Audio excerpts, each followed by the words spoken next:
બનાવેલી છે ભેળ. કોઈએ બનાવી? મેં બનાવી. હું તમને બતાવું ભેળ અને ખમણ. જો આપણે આ ભેળ છે ને અહીંયા ખમણ, છાશ ને એવું.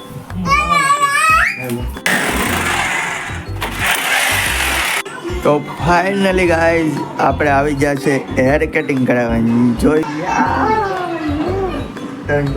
મસ્ત લાગે છે. આપણે નાવા જતા હતા ને ત્યાં કાકી કે નાવા જવાનું તું રહેવા દે પહેલાં વાલોર ફોલ નહીં. અત્યારે આપણે વાલોર ફોલ થોડી ખોલી અને હવે હું તમને મોમોઝની તૈયારી બતાવી દઉં.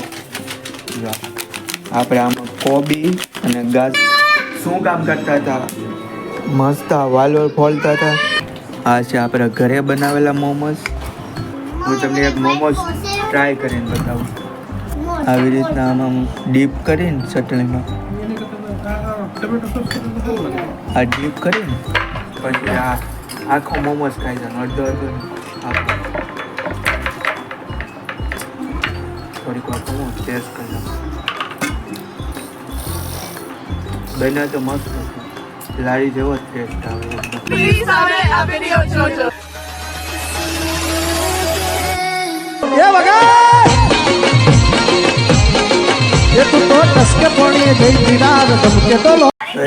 Good morning, welcome to new vlog. તો આજના વ્લોગની શરૂઆત થાય છે ઘરેથી ને આજ બહુ કામ કરતા હતા, કામ હતું એટલે કામ કરતા હતા ને હવે થઈ જશે બપોરા. તો હવે આપણે બપોરા કરવા જવાના છે. આપણે બધું હવાનું કામ પતાવી ગયું ને આજે છે રવિવાર.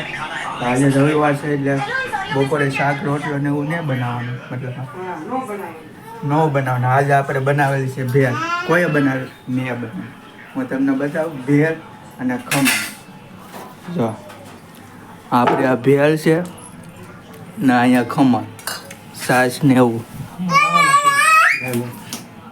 આ છે આપણી ભેળ બનાવવાની.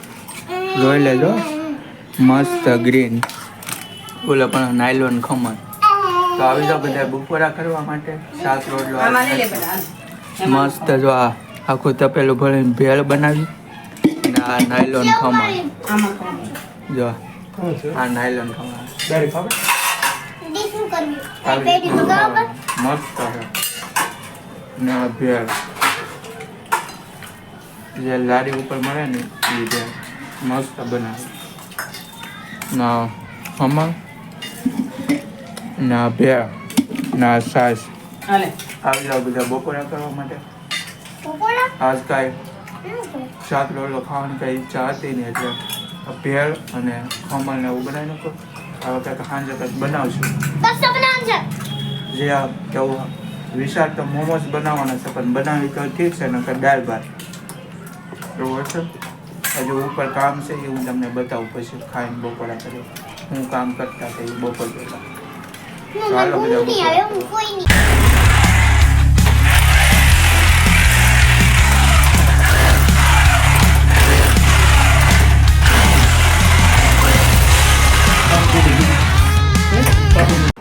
તો ફાઇનલ અત્યારે આપણે તમે જોઈએ એમ આપણે ઉપર જે બાથરૂમ છે ને એની જે ઓલી પાઇપ હતી કે એ બ્લોકેજ થઈ જતા, મતલબ કચરો જામી આવ એક થઈ ગયું હતું. એટલે આપણે આખો દિવસ આ સવારથી તોડવાનું કામ ચાલુ હતું એટલે કાંઈ ટાઈમ જ ન મળ્યો ને હવે થોડુંક થઈ ગયું છે. પણ હવે એક કારીગર આવશે એ જોવા કે કેવી રીતના હવે પાછું ફિટિંગ તો કરવું પડે, બધું હરખું તો કરવું પડે લાદી બાજુ. તો એ કારીગર આવે છે તો એ હમણાં આવશે. એ પહેલાં તમને લાગતું નથી વાળ મોટા થઈ ગયા કપાવવા પડશે. તો હમણાં આપણે જાય છીએ વાળ કપાવીને આવી પછી કારીગર આવે તો ન આવી તો ઘરે બધે છે એટલે થઈ જશે બધું. તો આપણે જઈએ વાળ કપાવવા પછી મળીએ. તો ફાઇનલી ગાઈઝ આપણે આવી ગયા છે હેર કટિંગ કરાવવાની. જોઈ શકતા હશો તમે કેવા હેર લાગે, મસ્ત લાગે.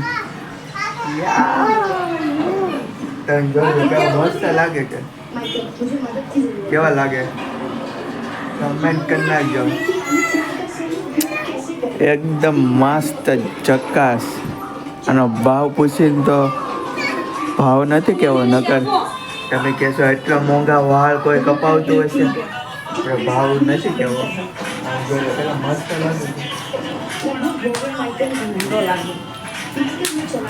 કમેન્ટ કરી નાખજો. અત્યારે હવે આ વાળમાં શું બનશે એ તો ખબર નથી. આ વાળું બનાવવામાં આજ બહુ માથાકૂટ છે. એટલે કોઈ જે બધી શાંતિથી ખાઈ લેવાનું છે. જે શાક રોટલો બને જે બને એ શાંતિથી ખાઈ લેવાનું. એકવાર જોઈ લો મસ્ત લાગે ને કટિંગ. હું તમને ફોટો મોકલી દે મેં કે કયો ફોટો સજેસ્ટ કરીને વાળ કહેતા હું તમને ફોટો મૂકી દઈશ. તો હવે આપણે થોડુંક નાવું બહુ કરશે ને તો નાહી નાખી પછી આપણે વાતો કરીએ તમારે હારે. બીજા હારે તો કોને હારે વાતો કરી આવી તો પછી નાહી દાઢી બાઢી સેટ કરી નાખી પછી આવી.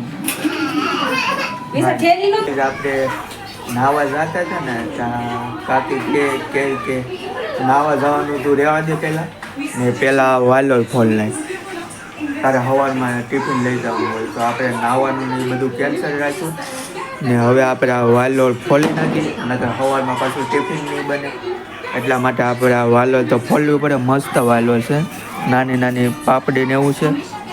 તો અત્યારે આપણે ફોલ નાખી પછી આપણે જાશું. અને આજ શું બને તમને કહું, આજ બને છે મોમોઝ. મજા આવશે ખાવાની આજ.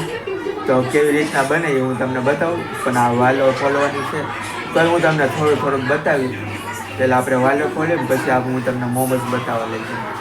અત્યારે આપણે વાલો થોડીક ખોલી અને હવે હું તમને મોમોઝની તૈયારી બતાવી દઉં.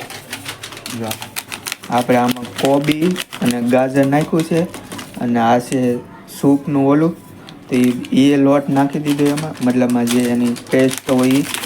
ને પછી એને આપણે જે મેંદાના લોટની પૂરી આવે ને એમાં આનું પહેલાં સ્ટફિંગ બનાવી નાખવાનું ને પછી એમાં મોમોઝની જે ઓલી પૂરી આવે ને મેંદાની નાની નાની પૂરી બનાવીને એમાં આ જે સ્ટફિંગ બનાવીને એ અંદર નાખીને પછી જે આપણે ઢોકળા બનાવવાનું સ્ટીમર આવે ને એમાં સ્ટીમ કરી નાખવાનું એટલે થઈ જાય મોમોઝ તૈયાર. તો એમાં એ મિક્સ કરશે પછી એમાં વઘાર કરવાનો, વઘાર કરીને પછી મેંદાની પૂરી બનાવીને એમાં નાખવાનું પછી સ્ટીમ કરીને પછી તૈયાર મોમોઝ. ને પછી ચટણી માટે તો આપણે ચટણીને બનાવવાની અને હું તમને બતાવું. આ સોસનું છે ને આ સોસ સાથે આપણે મોમોઝ ખાવાના છે. એટલે આજ તો આ આખો દિવસ બહુ મજા આવે એવું છે. બપોરે આપણે ઓલો ખમણ નહીં ખાધું, ભેળ ખાધી અને સાંજે મોમોઝ. એટલે આજનો સન્ડે તો મસ્ત થઈ ગયો આપણા માટે. તો હવે આપણે વાલો ફોલવા મળી ને પછી હમણાં હું તમને થોડી વાર પછી પાછો મેંદાની પૂરી કેવી રીતના બને કેમ ભરવાની હું તમને બતાવું. કેમ છો મજામાં? અત્યારે થઈ ગયો છે વાલોનો સમય અને આપણે શું કામ કરતા હતા, મસ્ત આ વાલો ફોલતા હતા. તો આ ફોલી નાખી છે અને આ તમે વિચારતા હશો કે આ આખી વાલો કેમ રાખી, પણ કાલે આપણે એની મસ્ત આઈટમ બનાવશે હું તમને કાલે કહીશ.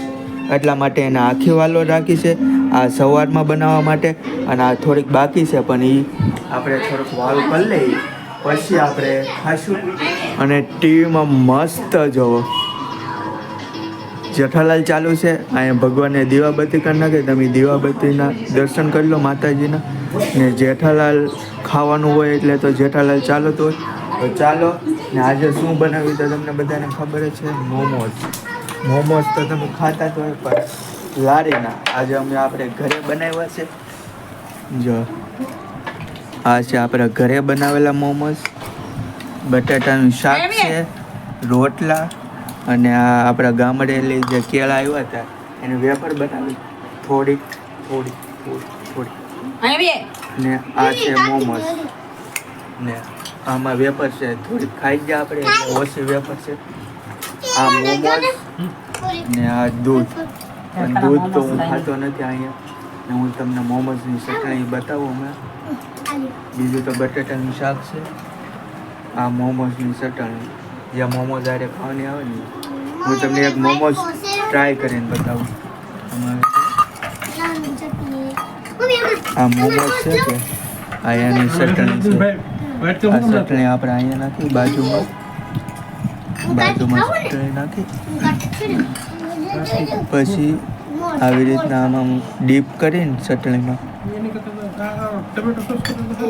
આ ડીપ કરીને પછી આ આખો મોમોસ ખાઈ જવાનો અડધો અડધો આખો